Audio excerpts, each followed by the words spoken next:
Sorry? And you don't want to correct yourself because you know it's it. No. Camera, I take it. Give me the camera, please. Go. Let's go. I've never seen anything like this.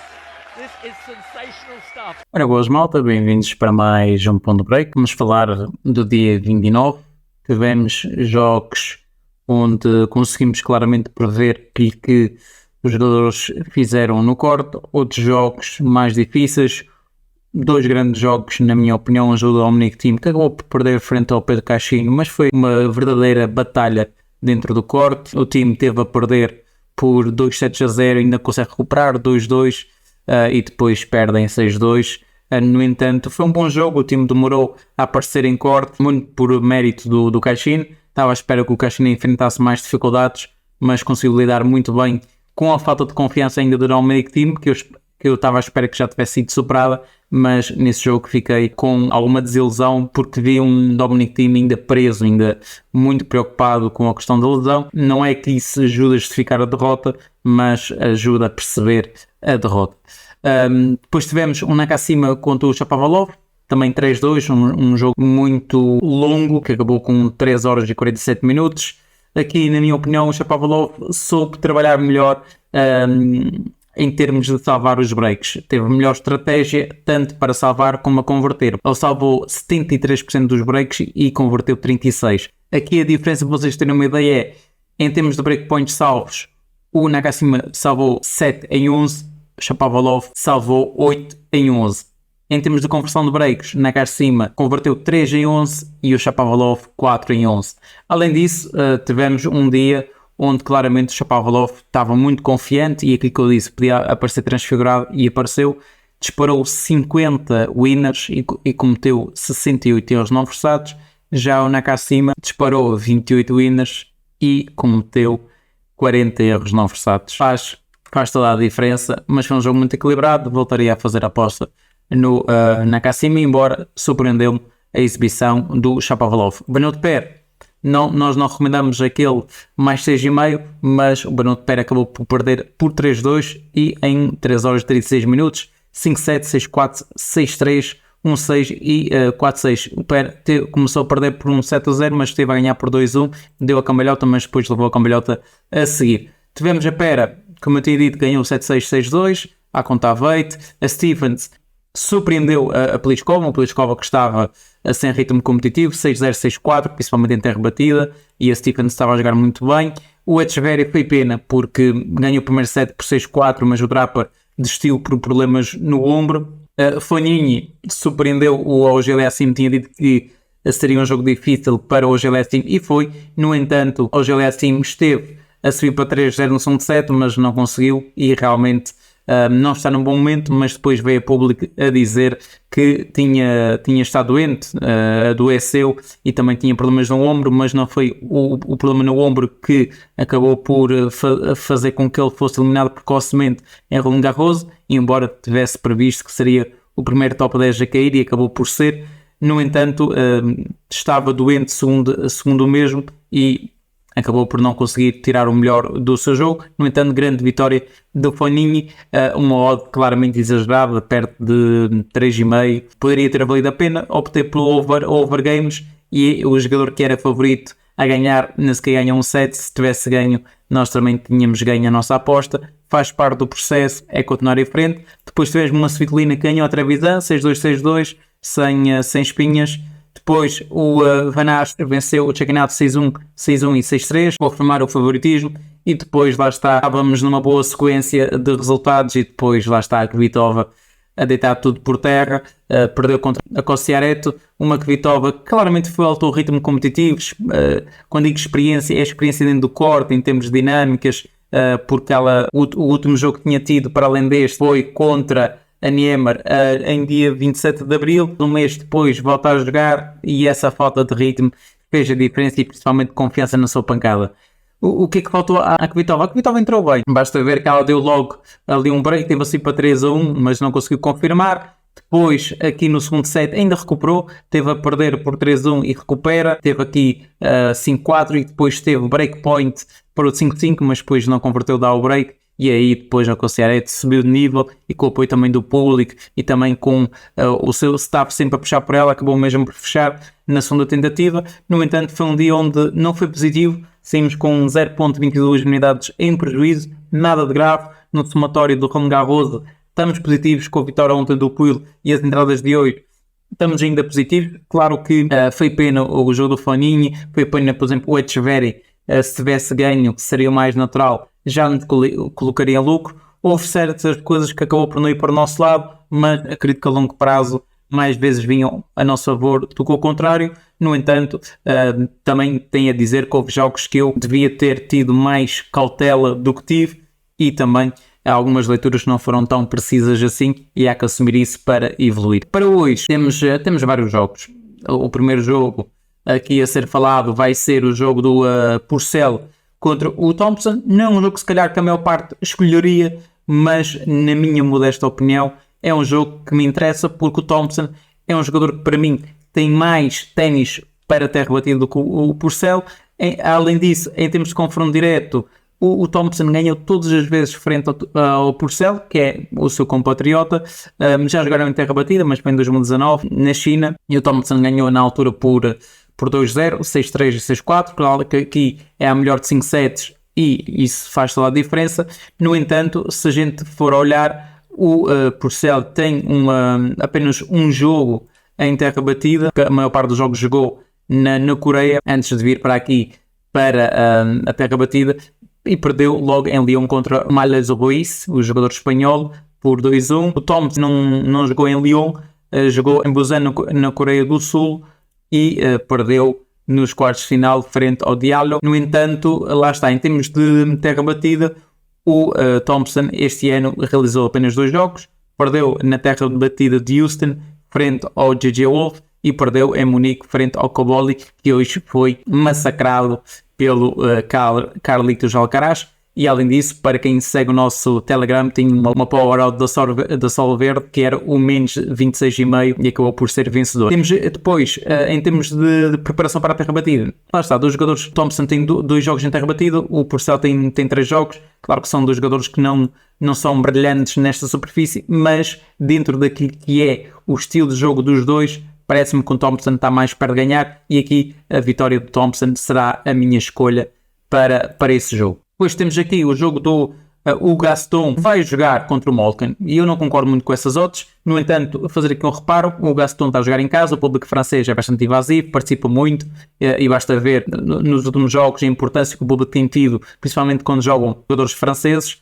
E mesmo quando não jogam, basta ver o que aconteceu, por exemplo, a Marta Kostiuk, que foi avaiada no corte, e claramente o público francês é um público que é muito complicado de lidar muitas das vezes. E o Gaston faz-me lembrar um jogo há alguns anos atrás, penso que foi contra o Tsitsipas ou contra o Daniil Medvedev, e também o público foi muito duro para o Daniil Medvedev, mas o Daniil Medvedev depois conseguiu ganhar ao Gaston, depois do Gaston ter ganho na ronda anterior ao Stefanos Tsitsipas. Por isso, aqui o Gaston tem uma particularidade interessante, é que ele foi multado em 133 mil euros por práticas antidesportivas, por tirar uma bola do bolso e atirar para o corte adversário, repetindo o ponto que era do Borna Coric, e foi multado em 133 mil euros. Só para vocês terem uma ideia, é superior ao que o Gaston já ganhou este ano em corte. Ele ganhou 123 mil euros e a multa foi mais 10 mil euros do que aquilo que ele tinha ganho já este ano em corte. No entanto, é um jogador francês, é um jogador que joga bem, varia muito, tem um bom jogo à rede e parece-me que essa outra está claramente desajustada, na minha opinião, principalmente nessas condições, a melhor de 5 sets, jogar em casa, ainda por cima receber um wildcard da Federação Francesa de Ténis para participar neste torneio, e ele vai querer aproveitar da melhor forma possível. E na minha opinião, vou aqui na vitória do Gaston mais 4,5, 1,80. Acho que vai ser um jogo extremamente renhido. O Molcan até pode ganhar, mas não estou muito convencido que será por 3-0. Eu acredito que o Gaston, principalmente a jogar em casa, tem a capacidade para ganhar um set ou até 2 e ser em sets longos. Por isso, aqui o mais 4,5 do o Gaston. No entanto, para quem quiser 2,57 também é interessante a prever uma vitória. Não ficaria surpreendido Acho que a Alex Molcan é um jogador interessante nesta superfície. No entanto, o fator casa, o fator público francês faz-me olhar com alguma desconfiança para uma modo tão baixa, e além disso é o primeiro jogo entre ambos, por isso, como eu costumo dizer, é sempre aqui um período de adaptação ao estilo de jogo um do outro, e o público francês pode ter aqui um papel muito importante naquilo que será o desfecho do encontro. Depois, Bublik, que vai jogar contra o Zappieri. Zappieri é um jogador desta superfície, mas o Bublik também é um jogador que se adapta facilmente a essas condições, porque tem um estilo de jogo variável, drop shots, tem um bom serviço, tem uma boa subida à rede. É verdade que vem de uma derrota frente ao Giron em Génova, mas, por exemplo, ganhou um set ao Casper Ruud. O Zappieri vem de 3 jogos já em Roland Garros, ganhou o Razziasvili por 2-0, venceu o 2-0 o Taverna e ganhou o Frederico Silva também por 2-0. No entanto, é a primeira vez que vão se encontrar, um estilo de jogo muito variável e muito imprevisível do Bublik. Acredito que o Zappieri vai ter muitas dificuldades. Odd 2,07, na minha opinião, para o Bublik. Tem valor a longo prazo, qualquer coisa acima de 2, eu gostaria a favor do Bublik. Claro que também podemos olhar para um jogo relativamente longo, over 38,5 a 1,80. No entanto, sabemos que o Bublik, em termos de cabeça, é sempre mentalmente um jogador fraco, um jogador que muitas vezes para raquetes, fica desmotivado. No entanto, se ele jogar, e também este torneio acaba por dar aqui uma injeção de confiança, porque é um grande slam, e o price de money também que se ganha de ronda para ronda, acredito que o Bublik estará interessado em chegar o mais longe possível. Depois temos aqui o Elias Ymer, não é o Michael Ymer, aquele que foi desqualificado, vai jogar com o Casper Ruud. O Casper Ruud é um jogador da sua superfície, joga muito bem, no entanto, não tem vacilado em alguns momentos. Eu acho de ver que perdeu, por exemplo, em Génova, perdeu nos quartos de final frente ao Jarry por 2-1, tem aqui também uma derrota em Roma frente ao Giroud por 2-1. No entanto, é um jogador que, principalmente por um estilo de jogo muito spinado, um estilo de jogo muito dentro daquilo que é as características em terra batida, tem 6 vitórias em terra batida nos últimos 10 jogos. No entanto, o Elias Ymer tem 3 jogos já em Roland Garros, ganhou ao Pássaro por 2-0, venceu ao Polmans e venceu ao Hoffman também por 2-0, pelos parciais de 6-3 e 6-4. No entanto, o mercado para mim está a dar demasiado favoritismo ao Casper Ruud, um Casper Ruud que para mim não está a jogar o seu melhor ténis, acho que ele joga melhor do que isto, e como vocês podem ver, pode de 1,07 não vejo desta forma honestamente, aceitaria um modo 1,20, um modo 1,07 parece-me relativamente baixo. Uma entrada que poderia ser interessante era esse mais 8,5 do Elias Ymer, a pensar em sets longos. No entanto, se o Elias Ymer perder em 3 sets e não havendo tie-break, essa entrada vai para uma lareira, não é? Por isso, é aqui, desde a minha opinião, tal como eu fiz no jogo do PER, no PER resultou, aqui vou deixar apenas essa sugestão no ar para quem quiser. No entanto, não vou fazer nem restar essa entrada, é um jogo ao vivo, às 10 da manhã, acredito que a maior parte das pessoas já estão levantadas e possam ver este jogo e aí tomar uma decisão muito mais com mais informação. Depois temos o Richard Gasquet, que vai jogar contra o Rinderknecht. Gasquet que vem de 2 derrotas, perdeu contra o Michael Ymer, depois de ter ganho ele em Bordeaux, e também perdeu em Bordeaux frente ao Humberto por 2-0. Já o Rinderknecht perdeu com o Nakashima em Lyon nos oitavos de final, venceu um Lotaris, por exemplo. Em Bordeaux perdeu contra o Kazar. Roma perdeu com o Casper Ruud por 2-0, mas foi um 6-4, 6-0. Aqui, honestamente, acho que é só o do Gasquet está desajustado. É a primeira vez que vão se enfrentar. Em termos físicos, sabemos que o Gasquet ou resolve o jogo muito rápido, ou então vai ter quebras físicas, e o Rinderknecht pode claramente aproveitar. E olhando para esse fator, ser um jogo equilibrado, ser um jogador onde 2 jogadores que se conhecem muito bem, não são da mesma geração, mas é do mesmo país, por isso eu acredito que vai ser um jogo mais difícil do que o para o Gasquet, e aqui qualquer coisa que fosse acima de 2 para qualquer um dos jogadores, eu ia escolher essa posição. Por isso aqui, Rinderknecht 2,12 é a minha sugestão de aposta. Acredito que o Gasquet até pode ganhar, mas um jogo relativamente curto. Por a quinto set, acredito que o Gasquet fisicamente pode quebrar muito e vai perder poder de pancada, eficácia da sua pancada. O Rinderknecht é um jogador que vai conseguir aguentar, vai tentar prolongar os pontos, tentar gastar fisicamente o Gasquet para depois tirar partido disso mais à frente. Temos aqui depois um jogo de mulheres, jogo entre Azarenka e Andreescu. Azarenka vem de uma derrota frente à Madison Keys depois de ter ganho a Stephens, e nesse jogo da Stephens foi break contra break. A Stephens teve várias situações da break e até deu logo no primeiro jogo inaugural. Azarenka perdeu com a Keys, mas foi por desistência, deu walkover, por isso não sabemos como é que ela está fisicamente, se está recuperada, se não está. Além disso, é mãe, por isso o corpo muda, a mentalidade também é outra, é uma jogadora muito mais madura, é uma jogadora muito experiente, mas também fisicamente não sei até que ponto vai conseguir aguentar um jogo mais físico que a Andriescu possa colocar. O modo 2.57 a longo prazo para mim tem muito valor, não confio nessa Azarenka nesse momento da sua carreira, um 50 é um modo relativamente baixa, será o primeiro jogo entre ambas e esta odd para mim é demasiado baixa, por isso ficarei com a vitória da Andriescu. É verdade que a Andriescu não sabemos fisicamente também como está, no entanto, a longo prazo parece-me que seja o mais sensato a fazer, seja ficar do lado da Andriescu. Também podem procurar um 21,5, mas 21,5 será para lá e caso veja um jogo muito equilibrado e até algo indefinido em termos de jogo e em termos de vencedor, posso optar por 21,5 se achar que tem tendência para ir a 3 sets, pelo menos, ou 2 sets relativamente longos. Depois aqui vamos ter o jogo da Martic contra a Rogers. A Martic para mim é a favorita a ganhar, já ganhou essa Rogers em terra batida.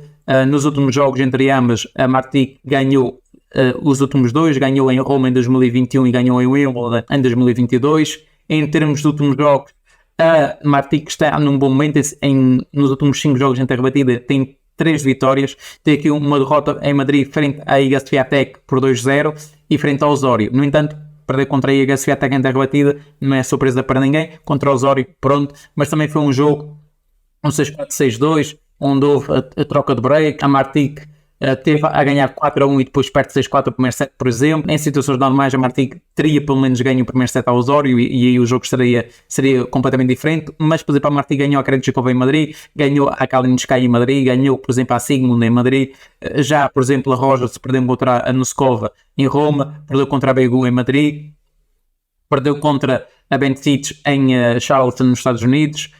Por isso, olhando para o jogo e para aquilo que é o estilo de jogo das duas jogadoras e para aquilo que é o momento de confiança, acredito sinceramente que a Martic aparece aqui com mais capacidade para vencer esse jogo a longo prazo. Em 50 jogos, em 100 jogos, acredito que a Martic vai ganhar por menos uns 60, mais da metade dos jogos. Por isso aqui vou Martic menos 2,5, 1,83, parece-me que paga muito bem a longo prazo e para aquilo que é o enquadramento desse jogo e como as jogadoras chegam a esse jogo, parece-me que a Martic está mais preparada e está com os índices de confiança lá em cima. A Rogers vai oscilar mais e acredito que a Rogers nos primeiros jogos de serviço pode ceder logo, porque a Martic é uma jogadora que responde bem, é uma jogadora que mete bolas para cima do corpo para ter tempo de reação e antecipação e por isso a minha sugestão de aposta então está do lado da Martic. Pessoal, este foi o Ponto Break, não se esqueçam de subscrever o canal, ativar as notificações e deixar o like no vídeo se gostaram.